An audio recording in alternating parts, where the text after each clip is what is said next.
since I've had the pleasure of working at Barstool, if I ever am fortunate enough to run into people who recognize me through social media, there's three things that I'm most commonly asked about.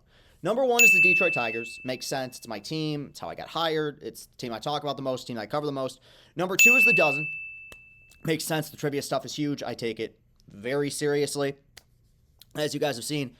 Number three is my appearance on the Yak. I've talked about it on live streams. I've had people ask about it. People have theorized about it. They have analyzed this shit like it's the fucking Zapruder film. I mean, people take this very seriously. And so I figured, as somebody who truly has not watched this clip since it happened, let's do a breakdown. I'm not going to go through the entire thing. I'm going to go through the 40-something second snippet that was posted, kind of give you a before and after. But let's set things up here. It's a little bizarre to me that it took 2 years for people to realize, like, yeah, I'm a little bit awkward. I'm an antsy guy. I'm an anxious guy. I should have taken a deep breath, calmed down a little bit. And there's a lot more to this, but I'm just kind of giving you the Cliff Notes version. I was not particularly comfortable and probably not a great hang those few days in New York. I was probably nervous for the dozen, nervous about some other things. That's not an excuse. I work for the company, like, Groa said. So the previous day's Yak, Dan had made a joke about me being a big in the way guy. Recalling that, my memories of that particular day, this is going to be rough to get through. Probably true. I have a hard time sitting still. I get very antsy. I move around. I walk around. And look, working for Barstool it's been the greatest honor of my life. But it's still very nerve-wracking to me. It is. I mean, I've made this comparison a million times, but it's like you enjoy watching a TV show, then you become a character in that TV show. Like, it's a little bit off-putting. Here's the other thing. This is another big part that I'm leaving out. When I go to HQ, and I'm rarely ever at HQ. I don't think I've been to New York since this happened. I don't know if they'll ever have me back. I want to contribute. I don't want to. I rarely ever am around these people. I don't want to sit there like an idiot. I want to actually do something. I want to be on shows. I want to talk to people. Went about it the wrong way. I'm really stalling right now. Let's just get to the clip. Did with what I said? It was. Yeah, it bothered me a bit. Seriously? I wasn't. At this point, I could have made it work and made it funny. Like, because the general mood in the room at this point is like, okay, it's like Castellani. Like, he's light, he's like, weighs like a fucking 135 pounds. Like, he's not gonna harm anybody. He's not like, I could have just laughed it off at this point and everybody would have been like, all right, we're good. Saying you did anything wrong. I'll tell you why. It's because there's a perception around here that if you work remote, you don't do your job.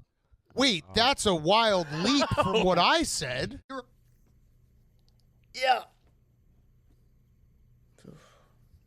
Big in the way guy. As if you were out of the way, we could get our fucking jobs done. That's... Well, that's No, not at all. I was... watching it back now or listening back to it because I'm covering my face. He doesn't like it when people are that upset at him. And I get it. I don't like when people are upset at me, which is why I probably should have, thought about this before it happened. Are we done yet? All right. That's how it came across, Dan. We were talking about standing in the way at a bar, okay. And I was like, okay. Chris is standing in the way of there's not a lot of room right now, and Chris has nowhere to sit. It has nothing to do with your work. He's backtracking a little bit with that. I get what he was saying. I was moving around the offices. I probably seemed very uncomfortable, very anxious, and it probably bothered people. In fact, it did bother people. Kirk on his show called me a serial killer the next day. I got scolded by one of my coworkers at the office about this. They got upset with just my general antsiness. I'm not going to say who it is, but I'm going to have to beep that out. I'm going to have to cut that. I don't want to have to deal with that rap. Look, it's been almost a year since this happened. How do I feel about it? Look, am I going to regret it the rest of my life? Probably. I'll probably take this one to the grave. But the whole self-forgiveness thing is something that I do need to work on. And I feel bad that I didn't mean for this to happen, but in the moment portrayed somebody that I idolize. I idolize Big Cat. I have since I was in fucking college. As the bad guy there. That's not the case. I would love the opportunity to redeem myself, I really would, because this was the lowest point for me at the company, beyond rehab. Like I was very, very upset at myself after this happened, and as you can see, I still have trouble getting through it. The one thing that kind of gets in my head about this, though, look, I love the Yak. I love the people on the Yak. It's a very funny show. It's one of the flagship shows at Barstool. It's ain't Barstool sports without the Yak, right? But I think even people on that show would admit that it's silliness. It's meant to be silliness, right? We like the silliness. One of the most popular moments from that show was a fictional football coach farting into a microphone. This isn't fucking Carson, where somebody goes and does a stand-up routine and it makes or breaks their career because Carson invites them on the couch to talk to him, right? Like, it's a silly show. Real talk. And, I'm trying to be a little bit funny here. I don't like watching that. I regret it. I don't like the perception of me that it created, which is that of a guy who can't take a joke. There's a lot of things in the last year plus that I kind of wish I could backtrack and do over. This is definitely one of them. Now, for what it's worth, I apologize to Dan, and he can attest to this, in the offices. I knew I fucked up. Yeah, you just live with it, and you move on.